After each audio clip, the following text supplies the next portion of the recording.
Okay, first of all, just many apologies for the slightly late start. That's all down to me, I'm afraid. Technical errors at my end, mainly down to operator error, but I'm here. Thanks for your patience. I always find that it's a good way of building the skill of patience is working with IT, and as we know, patience is a good skill in trading. So every opportunity we can get to build our psychology, we have to take it. So we've got about 45 minutes or so planned in for today. It'll probably take me a good portion of that to get through the main content. And I'm happy to do some question and answers at the end if that is useful as well. I'll just do a very quick intro. I don't know how many of you will know me or maybe have read the book. Just very briefly, my name's Steve Ward. I work as a trader and psychology coach with traders in banks, hedge funds, investment funds, energy companies, proprietary trading groups, and also do webinars and seminars for people like yourself, what we call the retail trading sector, people trading from home. Prior to working in trading, which I started in 2005, I worked in sports and performance psychology with athletes and teams all over the globe, 33 different sports. Also spent a bit of time working in professional poker. And 2009, I wrote a book, High Performance Trading, which some of you may have read. And there's a new book coming out this year. So if you're a keen reader, Trader Mind, my latest book comes out later this year. I was discussing with Giancarlo and Maud really what to present today, what would be useful, originally planned for part of the I conference or the I Expo. And they suggested really it was a theme that came from the chapter in the book, which was about winning routines and rituals. I guess we could talk about it really in terms of habits and behaviours. And so that's the theme that we'll take for today. I'd like you to start by just thinking about this. Just go back in time, not too far, but just to when you woke up this morning. And just have a think about from the point you actually were aware that your eyes were open. Just have a quick mental run through of everything you've done since then. So right from, maybe did you press the snooze on the alarm button? If so, how many snoozes did you have? Did you get up and then shower and get ready and then have breakfast, or was it breakfast then get ready? Just go through kind of the order, all the things that have happened to get you to where you are right now from the moment you woke up.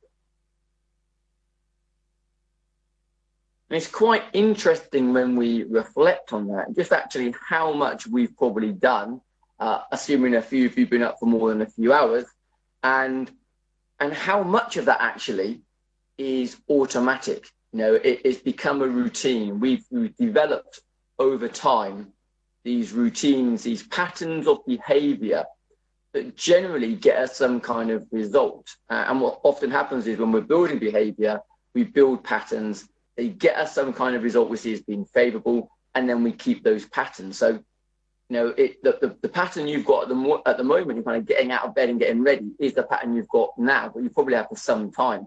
And I guess the challenge of behavioral patterns is that once we've got them, we don't very often look at them and think about, is that still effective or could it be better?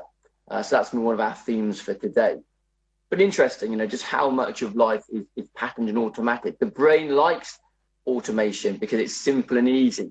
It saves the brain having to think too much. So patterns and habits are really, the default setting of the brain. And we can spend an enormous amount of our day in habitual patterned behavior.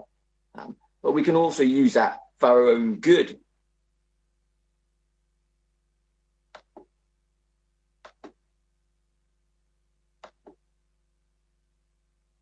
So great examples of where routines are used for performance enhancement would include sport, the military.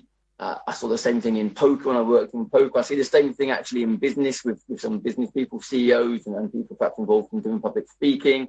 Performing artists, rock stars, a lot of these people have these routines, have these rituals, they build these behavioral patterns.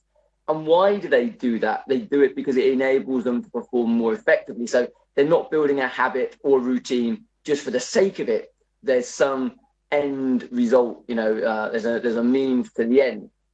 In trading, we want to be able to be at our best more often. We want to be able to make the best decisions possible more of the time. And if we can automate some of that, then it frees up mental energy, brain energy, for us to do other things. This is one of my favorite quotes. It's obviously a very old one, and some of you, I'm sure, will have seen this, but excellence is an art won by training and habituation. We do not act rightly because we have virtue or excellence, but rather those because we have acted rightly. We are what we repeatedly do. Excellence then is not an act, but a habit. And I like that. And certainly a key part of my approach to trading psychology is trying to build the habits, trying to build a platform of behaviors, of automated thinking, of automated emotional responses that keep traders at their best more of the time.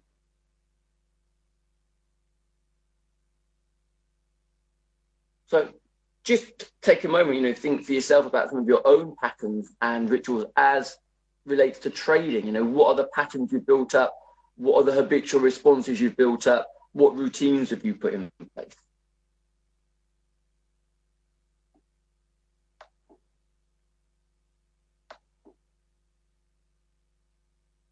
So here's a question for you. Who would like greater consistency in their trading? So if that's you, if you would like greater consistency in your trading, just very quickly type a Y into the chat box there.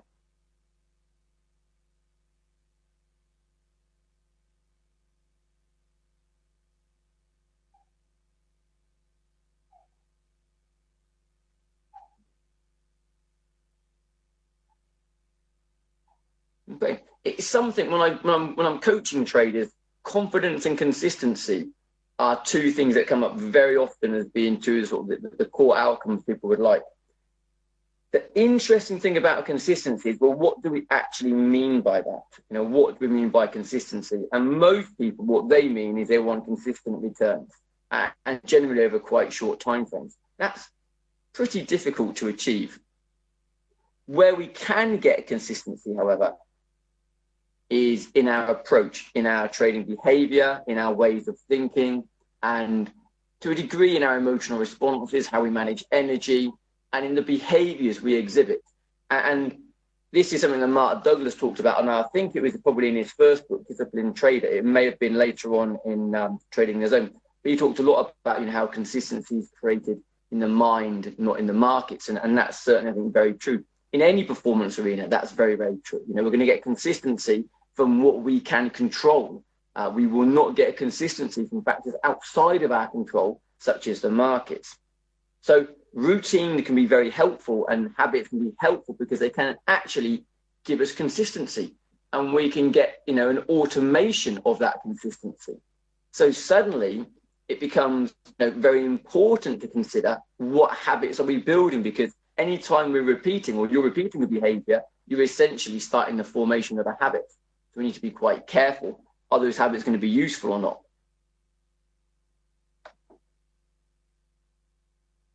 This is what I call the performance funnel. And in simple and kind of quick terms, what we are seeking to do here is to basically build up, give ourselves the biggest chance of success possible. So where we've got their maximizing edge, we're trying to put as many things in place as we can, good habits, good behaviors in place, such that when we get into the market, we are minimizing interference. So we're minimizing the amount of time, or the amount of interference we get from our thoughts, emotions, from our feelings and mood and so on. But there's always going to be some interference because we're human. But what we can do is we can reduce that. Interestingly, what I find is a great number of traders, this is both retail and professional, far more than we'd probably like to imagine, are not really maximizing their edge. They're not really doing everything they can that's possible to reduce interference. So we get lots of talking trading about fear and anxiety and stress.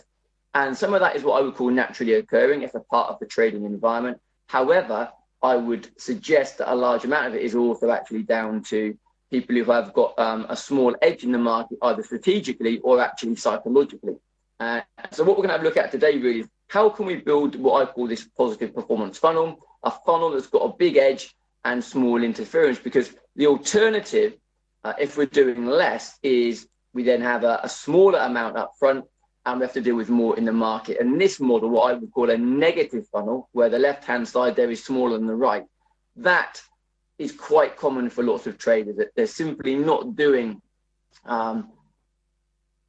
or putting in place enough good trading behavior and good habits. And what happens is that then means they've got more to deal with in the market. So that's going to be kind of our framework to go through today's session, is think about how can we ensure that you guys can go away with a positive funnel, with a wider left-hand side than a right-hand side there. And the three key things to consider in your trading are these three key areas. And when I wrote my first book, High Performance Trading, I kind of based it around these three. So it's written in three parts: pre-performance, performance, and post-performance.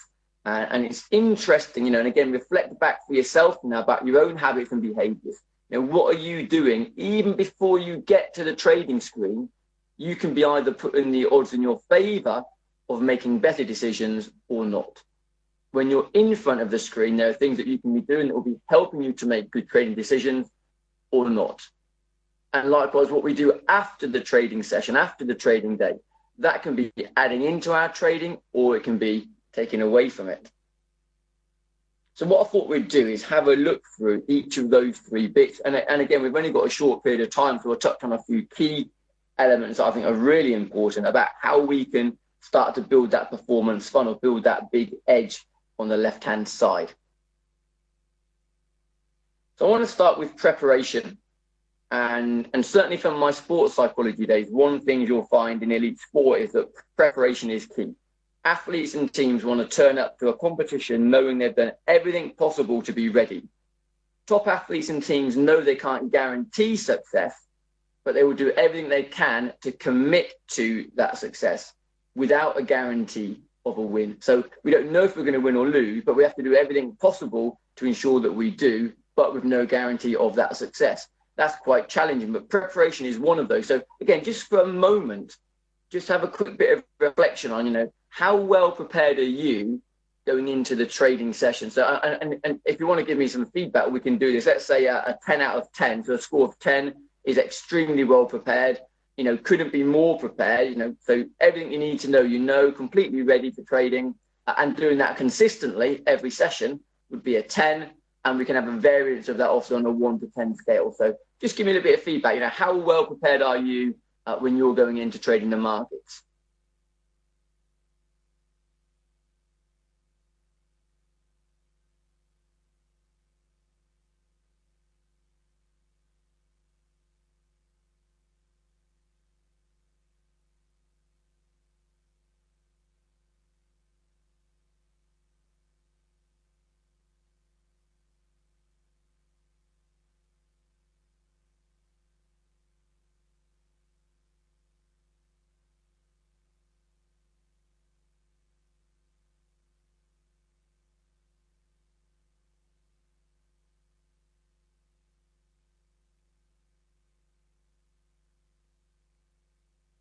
Is going to be different, but for every trader, whatever they're trading and how they're trading it, there's going to be an amount of preparation that's going to be required to put them in the best position possible to capture opportunity.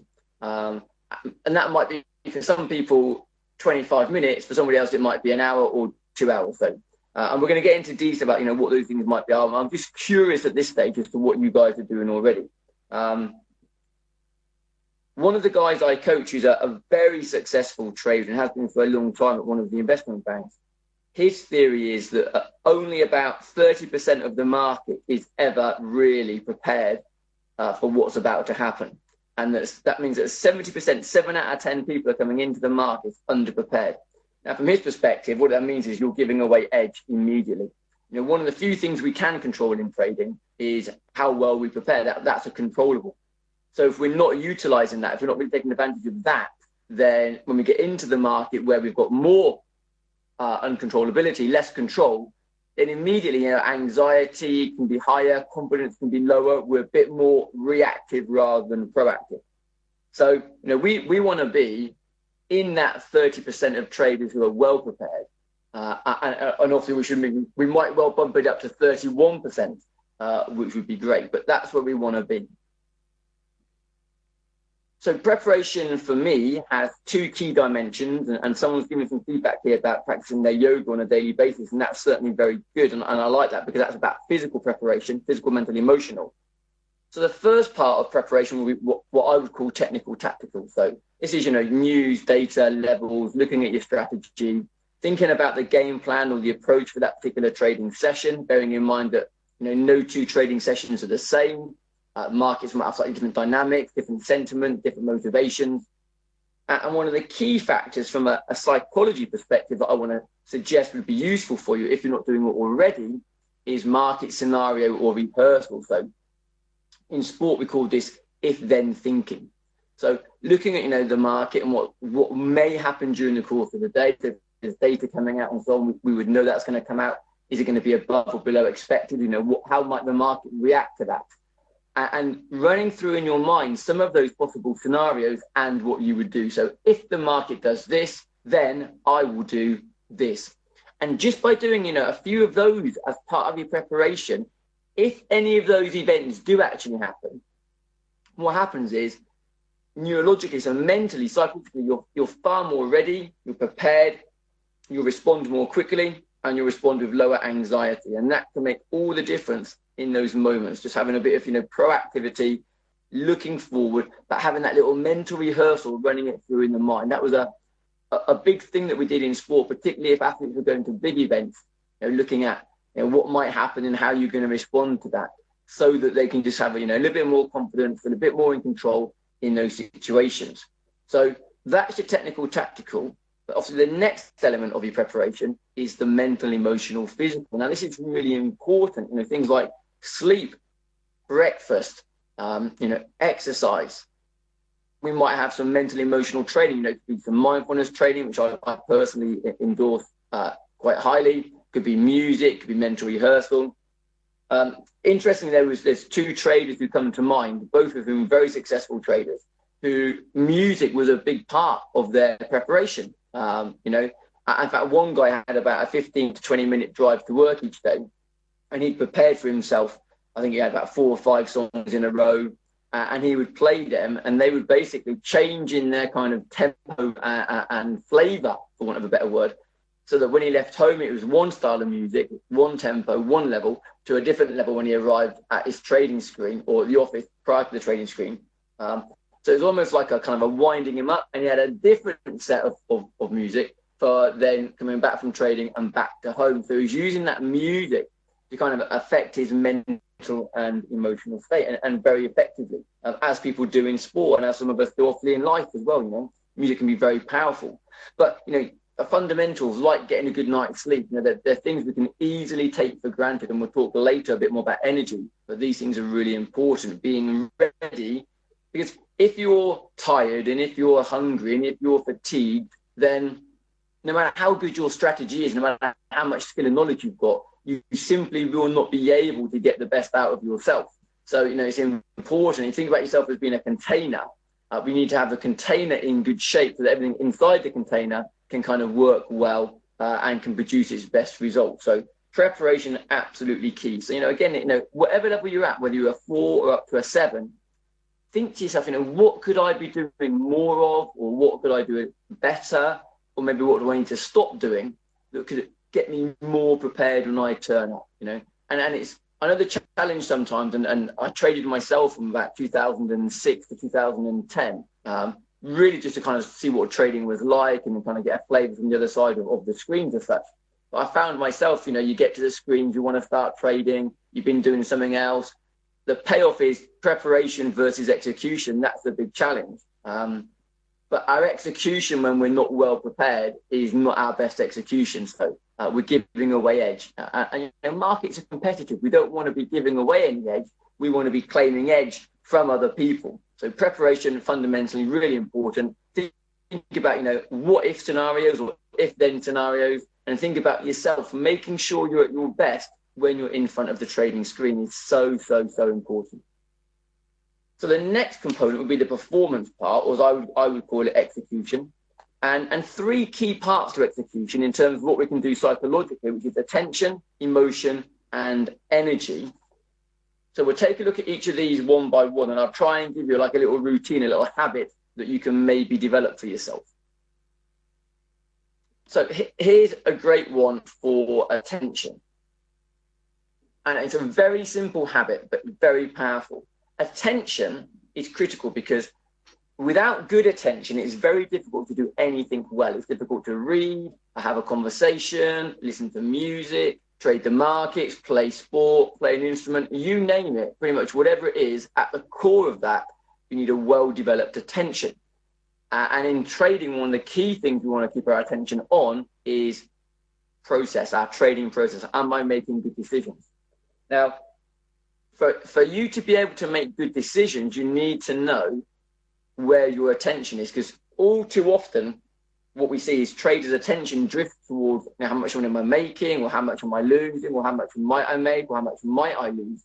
And when attention is on P&L, on results, on outcomes, it creates, in most people, you know, quite a high level of measurable anxiety or performance stress, of interference that gets in the way of making good decisions. So a very simple habit. During the course of the trading day, the trading session, just ask yourself, you know, what am I focusing on? Have a post-it note, put it on a screen on your desk, put it on your, you know, put it on a post-it note, put it on your screen, put it on your desk. What am I focusing on? Or where is my attention right now? And just start to train yourself, build the habit of noticing where your attention is. This is one reason why I do a lot of work with my traders using mindfulness type training, because very good at building attention, noticing where my attention is. Has it been distracted? And if it has been distracted, if I've gone from focusing on making my good decision and I'm suddenly now my mind's wandering, thinking about my results, then being able to bring it back again and then keep it there, that's the skill of attention. But just starting to ask yourself the question, what am I focusing on? Where is my attention now? Is very, very powerful, because if you start to notice where your attention is, then you're already beginning to manage your attention, and that's the first step. It's also a good question actually to ask if you are having a bit of, you know, a challenge in your trading, if you notice your thinking or your emotions are maybe, you know, interfering in some way with your trading performance. Ask yourself, what am I focusing on? Track it back, because attention is a big driver of perception and of emotion. So talking about emotion, here's another great habit to build for yourself. And this is just about emotional awareness, which is really powerful. So just starting to notice what you're feeling. There's a guy called Dr. Travis Bradbury. He wrote a book, Self-Awareness. I think it's talking about self-awareness, how to unlock the hidden power of happiness and satisfaction and performance, or something along those lines. But certainly the main title, Self-Awareness, Dr. Travis Bradbury. And he did a study in there.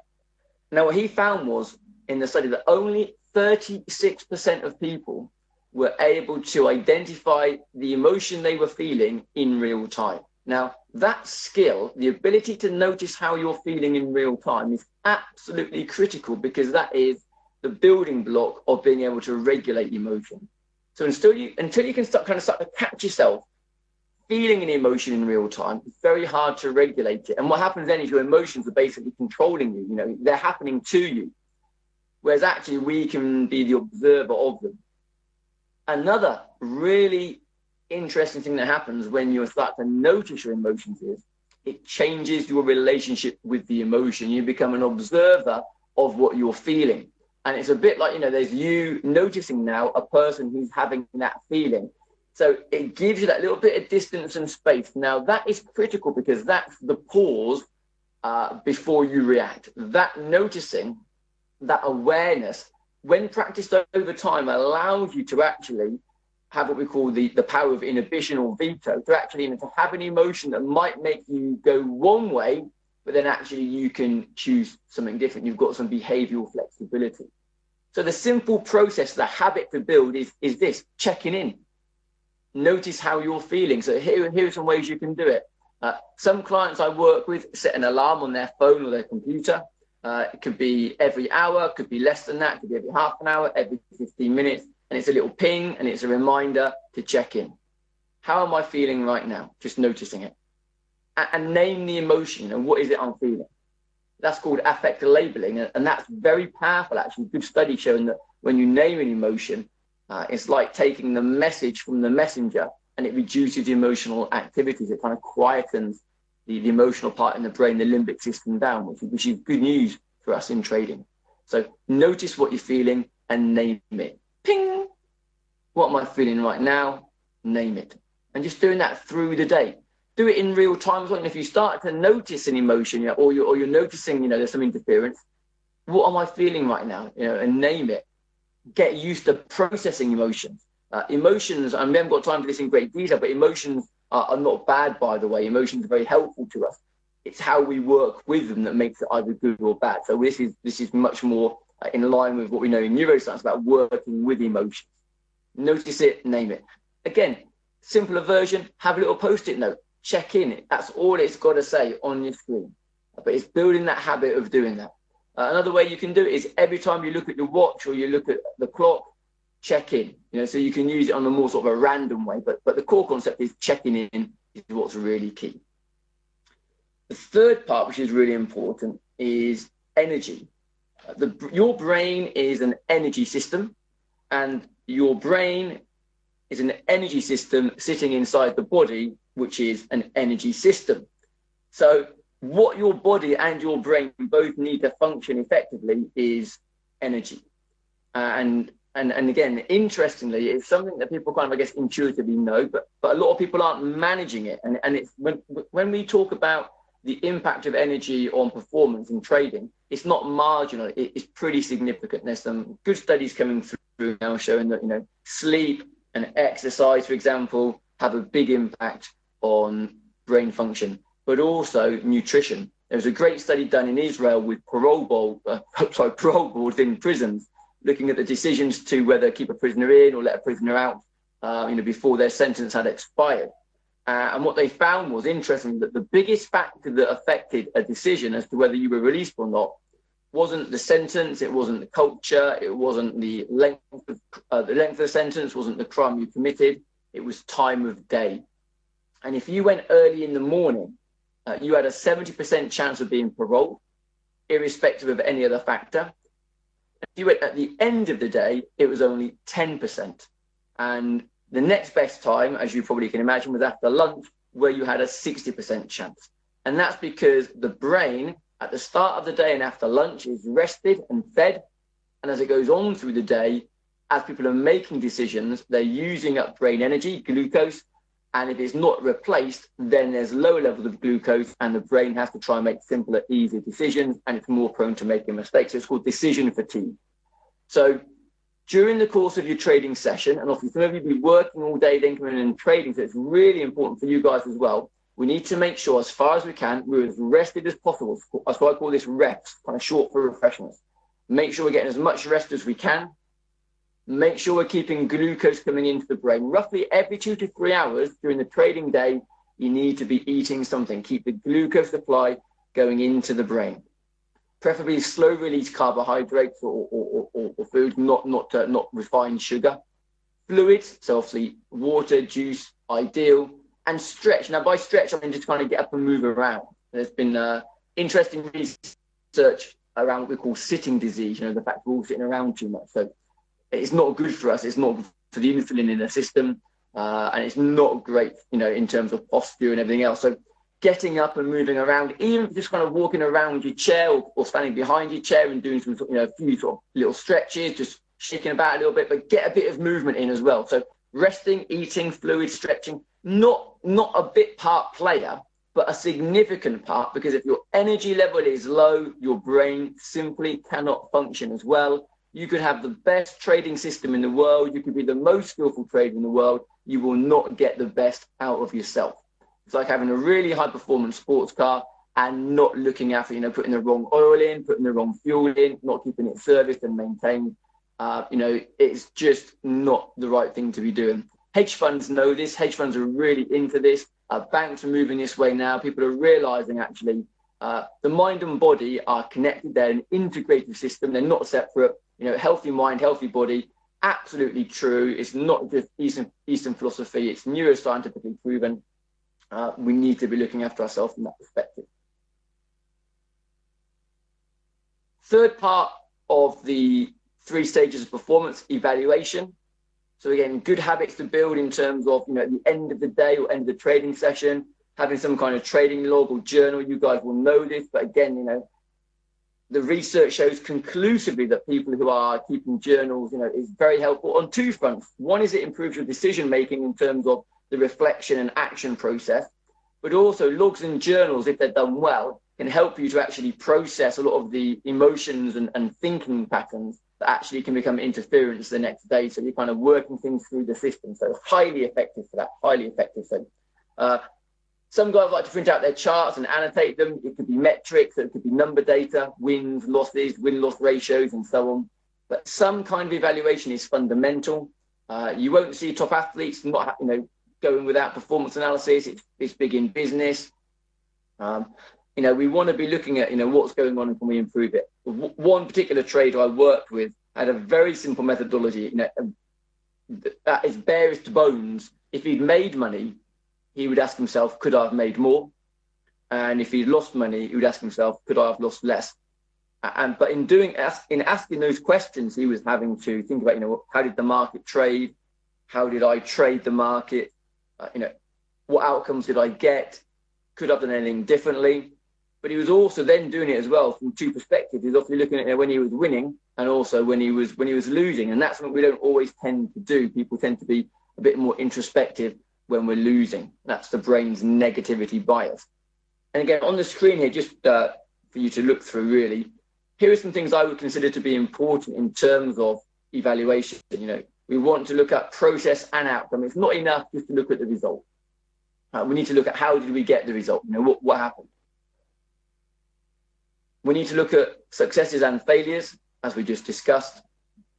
If you're newer to trading, actually, probably the most important thing to do is focus on learning. What have I learned today is probably more important than whether you've made money or lost money. And when I work with newer traders, that's a message I really try and hammer home to them, is focusing on learning. For the first year or 2, it's fundamental.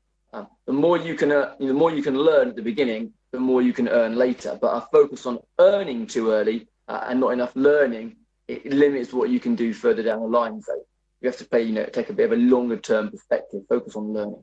And multidimensional in terms of not just our P&L, not just in terms of how much we made or lost, but maybe some metrics, as we discussed, and also maybe a bit of commentary on the process. So again, there's not a magic formula. You've got to find what works for you, but that hopefully can give you a template. The key thing is there should be some evaluation in that process. And then here really, again, just in terms of the bigger picture, when we look at habits and behaviors and routines in trading, we should be looking at the whole system. Again, when you turn up to trade, whenever that is, at the end of the day or the start of the day or the middle of the day, you don't just switch on your trading brain. We've got one brain, it's one system, there's one body, it's all one integrated system, and we need to see it as such. So, in sport, we call it having a performance lifestyle, which is really, having a life outside and around your sport that worked for you, but also supported what you were trying to achieve in your sport. And I think that's very true for trading as well. So, sleep patterns, exercise, nutrition, but not just within the day, but obviously over the course of a week and a month and a year. If you've got a family, building in quality time for the family. If you're traveling, how you manage the commute, because that can be a big drain of energy, a commute, or not so, depending on what you're doing, how you're doing it. Creative time, not necessarily for kind of creative arts, but time when you can do activities you enjoy doing, hobbies and so on, to kind of balance some of the stresses and strains of trading. And some winding down time. I'm just doing starting to do some studies of traders, looking at how they're using energy and how much time during the day kind of the stress system is on versus the relaxation system. And what we're finding is people are on a lot more than they're off. They're not winding down enough, and actually it's not good for us, and it's unsustainable. So getting some winding down time and some relaxation time is really important too. So it's all about kind of building, these habits and routines that work for you. But we have to be careful from when a routine becomes a superstition. So routines for me are healthy because they're kind of building, taking you towards a performance goal. Superstition is when really it almost becomes an obsession. It's a bit like when does a passion become an obsession? It's when is a routine a superstition. If you start to get to the point where you feel you can't perform without the routine, you're probably it's become down towards the obsession. So David Coulthard in Formula One used to have some lucky pants, and when those lucky pants kind of eroded through sweat after years and years and years, it was difficult for him to kind of deal with that, because he built this mental link between his lucky pants and his driving performance, which of course the two are completely unrelated. Your driving ability is not a reflection of the pants you wear. It's a reflection of skill, experience, and so on. A trader I worked with, something similar.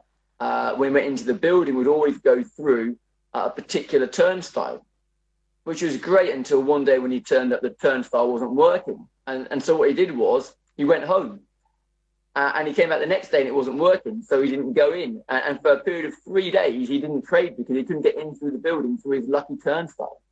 So, that's when it becomes what we call maladaptive. It's not useful anymore. So we just have to be careful with building routines, but we're keeping them as routines. We're not talking here about, high-level superstitions, things that have to be in place or else, but just ways that help us to do things, but we can maintain some flexibility around them as well.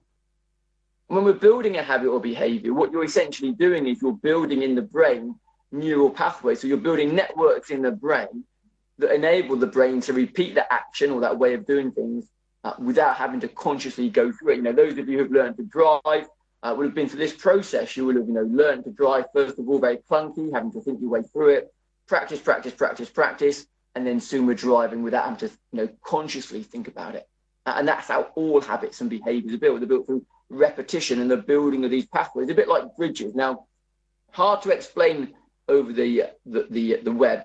There's a great video on YouTube there, which I'll put the link to there. Robert Winston, How We Learn. If you type that into YouTube, you'll see a great 4 or 5 minute video talking about how these neural pathways in the brain are formed with a metaphor of bridges crossing a canyon. So it's it's a viewer friendly link. So take a look at that when you get a chance later on today.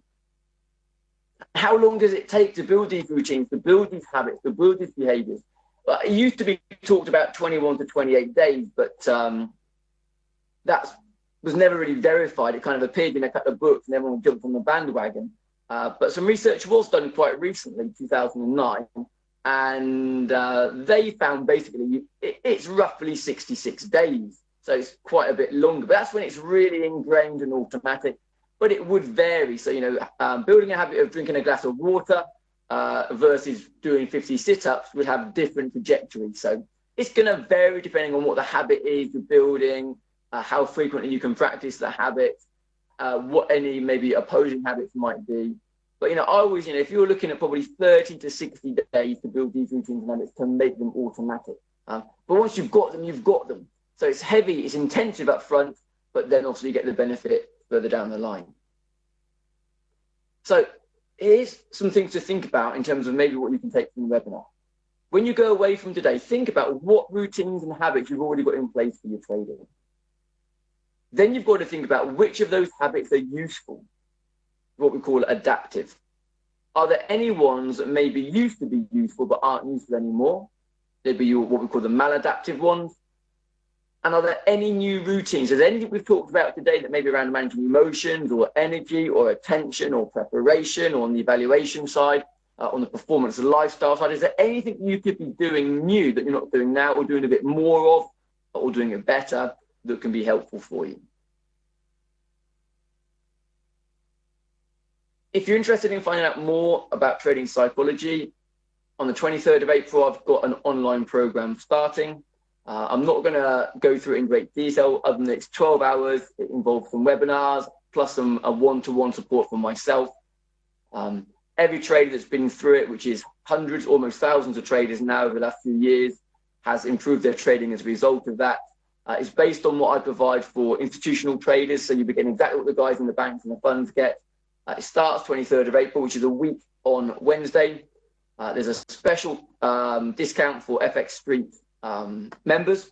If you use the code there, FXST100, it gets you £100 off the price. It'll be just $395 for you, and you'll get a free signed copy of my book, High Performance Trading. And then the details are there on the website, highperformanceglobal.com online. So that's there for you.